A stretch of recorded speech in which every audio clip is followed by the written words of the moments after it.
दोस्तों, पिछले वीडियो में हमने आपको दिखाया भारत का सबसे खूबसूरत बीच डेस्टिनेशन और 2024 की शुरुआत से ज्यादा चर्चा में आया लक्षद्वीप। आज हम जानेंगे लक्षद्वीप कैसे पहुंचा जा सकता है, कितना होता है खर्च और कैसे मिलता है परमिट। आप भारत के किसी भी हिस्से से केरल के कोची की फ्लाइट या ट्रेन लीजिए। कोची पहुंचने पर आपको जो पहला काम करना चाहिए वो है लक्षद्वीप जाने का परमिट लेना।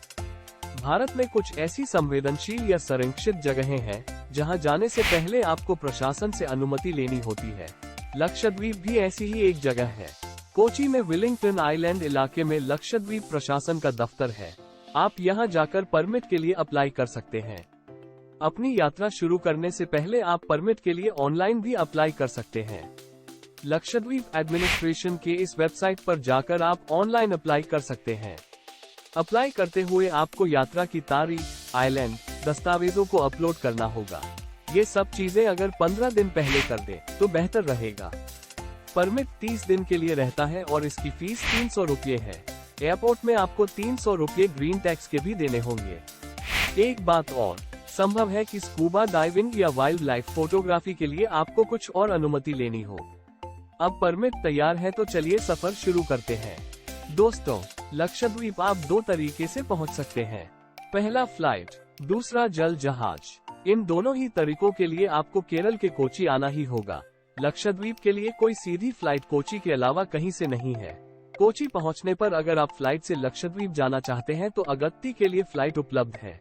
ये फ्लाइट करीब 1.5 घंटे की है, पर ध्यान रहे कि जनवरी 2024 की शुरुआत तक लक्षद्वीप तक जाने वाली फ्लाइट्स की संख्या कम ही है, यानी संभव है कि आपको टिकट पहले से बुक करनी पड़े और यात्रा को ढंग से प्लान करना होगा।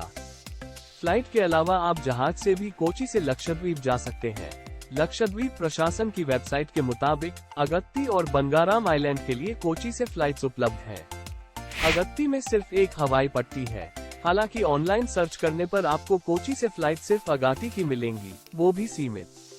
लक्षद्वीप प्रशासन के मुताबिक अगत्ती से कवरत्ती और कदमत के लिए अक्टूबर से मई तक बोट्स उपलब्ध हैं। मॉनसून के दौरान अगत्ती से कवरत्ती तक हेलीकॉप्टर की सुविधा उपलब्ध है। हवाई रास्ते के अलावा अगर समंदर के रास्ते लक्षद्वीप जाना चाहते हैं तो 7 यात्री जहाज कोची से चलते हैं। MV कवरत्ती, MV अरेबियन सी, MV लक्षद्वीप सी, MV lagoon, MV corals, MV अमीन देवी, MV मिनीकोर। ये यात्री जहाज 15 से 18 घंटे का समय लेते हैं, पर यात्रा का समय इस बात पर भी निर्भर करता है कि आप किस आइलैंड जा रहे हैं। इन जहाजों में यात्रा के लिए कई क्लास हैं। AC first class, second class, bag बंद क्लास। कुछ लोगों को जहाज में यात्रा करते हुए सी सिकनेस यानी तबीयत खराब महसूस होती है। ऐसे लोगों के लिए जहाज में एक डॉक्टर भी होता है। लक्षद्वीप प्रशासन के मुताबिक MV अमदेवी, MV मिनिकॉय की सीटें ज्यादा कंफर्टेबल होती हैं और ये रात भर में आपको कोची से लक्षद्वीप पहुंचा देती हैं। सीजन के दौरान एक आइलैंड से दूसरे आइलैंड तक जाने के लिए स्पीड बोट्स भी चलती हैं। लक्षद्वीप में घूमने के लिए आप इन जगहों पर जा सकते हैं: Kavaratti island, lighthouse, Agatti, Kadmat, Bangaram और थिनाकारा। यहाँ जाने के लिए सबसे सही समय मई से सितंबर के बीच का है। यहाँ तापमान 22 से 36 डिग्री सेल्सियस रहता है। दिसंबर से फरवरी के बीच यहाँ पर्यटकों की काफी भीड़ रहती है। लक्षद्वीप को आराम से पूरा घूमना चाहते हैं तो 6-7 दिन काफी होंगे। दोस्तों, बात करें लक्षद्वीप में खाने पीने में क्या अच्छा मिलता है, तो शाकाहारी है तो शायद आपको कुछ दिक्कतें हों, मगर आपको coconut milk, banana chips, jackfruit के कुछ पकवान चखने चाहिए।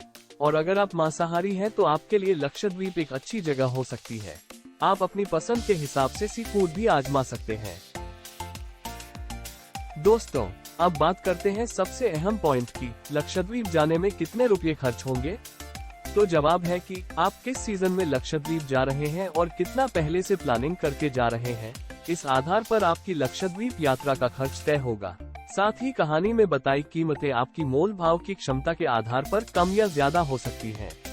अगर आप दिल्ली से कोची जा रहे हैं तो फ्लाइट 7,000 रुपये से 15,000 रुपये की है और कोची से अगाटी की फ्लाइट टिकट 6,000 से 7,000 रुपये की है।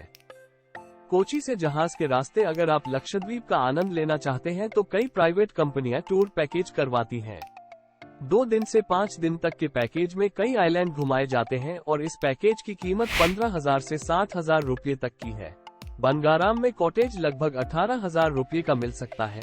कदमत में 3 से 8,000 रुपये में कमरा मिल जाएगा।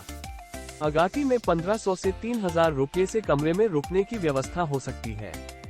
दोस्तों, बात करें एंटरटेनमेंट की, तो लक्षद्वीप में 20 मिनट की स्कूबा डाइविंग के होंगे 3,000 और 40 मिनट की स्कूबा डाइविंग करीब 5,000 रुपये में मिल सकती है।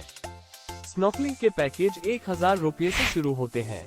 औसतन किसी आइलैंड में घुमाने का पैकेज भी 1,500-2,000 का होता है प्रति व्यक्ति के हिसाब से।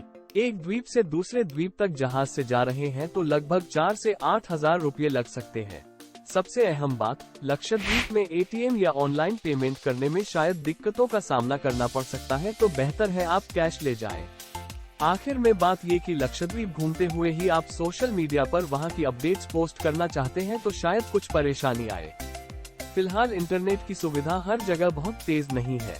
लक्षद्वीप जा चुके लोग बताते हैं कि वहां एयरटेल और BSNL का कनेक्शन अच्छा है और वाईफाई की सुविधा मुश्किल है। ऐसे में अगर आप लक्षद्वीप जाने का मन बना रहे हैं तो सोशल मीडिया पर इसकी तस्वीरें, वीडियो, रील्स लौटकर पोस्ट कीजिएगा। जब तक वहां रहें, लक्षद्वीप का आनंद लीजिए। तो दोस्तों, उम्मीद है कि आपको हमारा वीडियो पसंद आया होगा, तो आप इसे लाइक करें और शेयर करें।